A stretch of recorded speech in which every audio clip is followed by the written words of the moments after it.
সংস্কৃতত এষাৰ শ্লোক আছে যে জননী জন্মভূমি স্বৰ্গদপি গৰীয়সী, মানে জন্মভূমিৰ স্থান সদায় স্বৰ্গৰ ওপৰত। যেতিয়া আপুনি নিজৰ সংস্কৃতি, নিজৰ মাত কথা সকলোবোৰ যেতিয়া আপুনি বহিৰাজ্যত বিচাৰি পায়, তেতিয়া আপোনাৰ কেনেকুৱা লাগিব অনুভৱ কৰকচোন।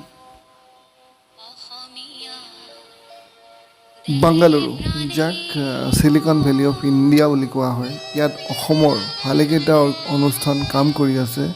ইয়াৰে অন্যতম হৈছে শ্ৰীমন্ত শংকৰদেৱ সাংস্কৃতিক সমাজ, যাৰ একক নামঘৰ আছে, যি নামঘৰ অসমীয়া জাতিৰ প্ৰাণ কেন্দ্ৰস্বৰূপ।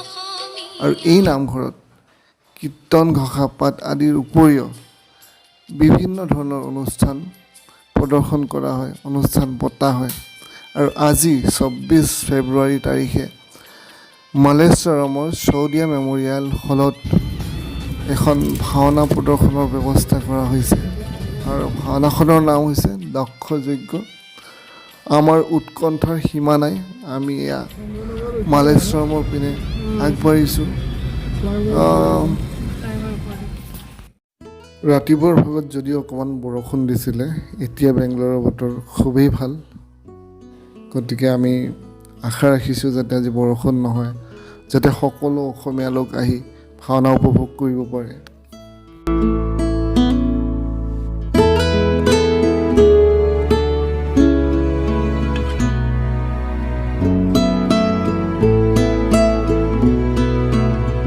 এয়া সুন্দৰ তৰণাৰে সৈতে চৌদিয়া মেম'ৰিয়েল হল মালেশ্বৰম, আৰু আমি প্ৰৱেশ কৰিছোঁ চৌদিয়া মেম'ৰিয়েল হলত।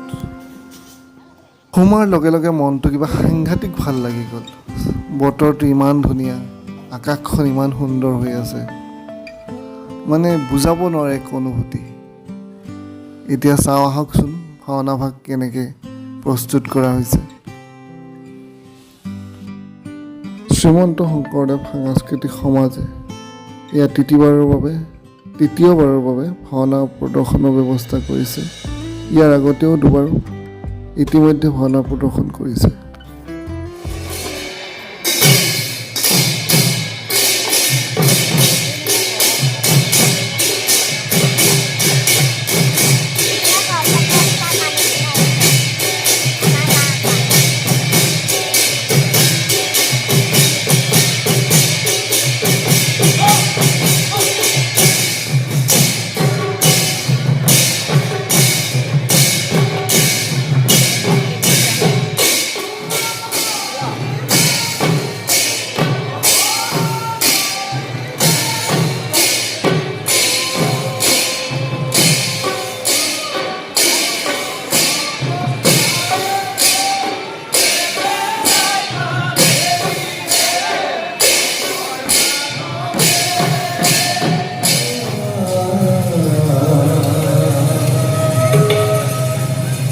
গোবিন্দে হরি রাম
সৃষ্টি অধিকারী পরম তেজস্বী ব্রহ্মাদেব সন্তানময় দৈত্য প্রজাপতি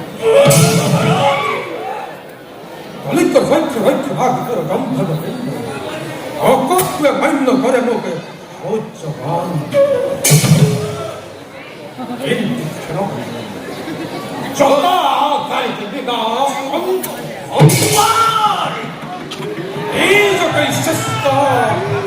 এই যকেই শ্রেষ্ঠ জ্ঞান করি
부정이요 밑티게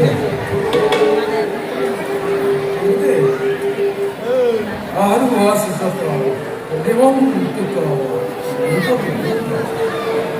어떤 노래 야사밖에 거의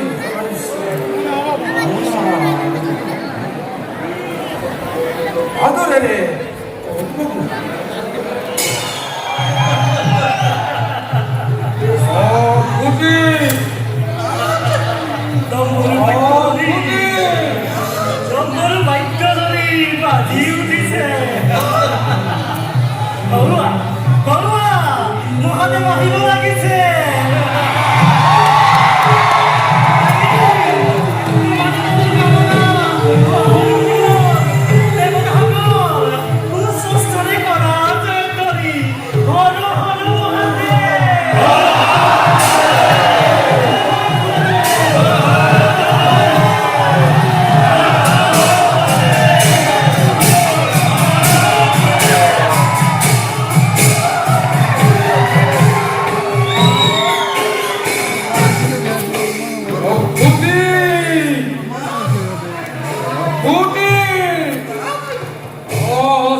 উত্তৰ অস্তিত্ব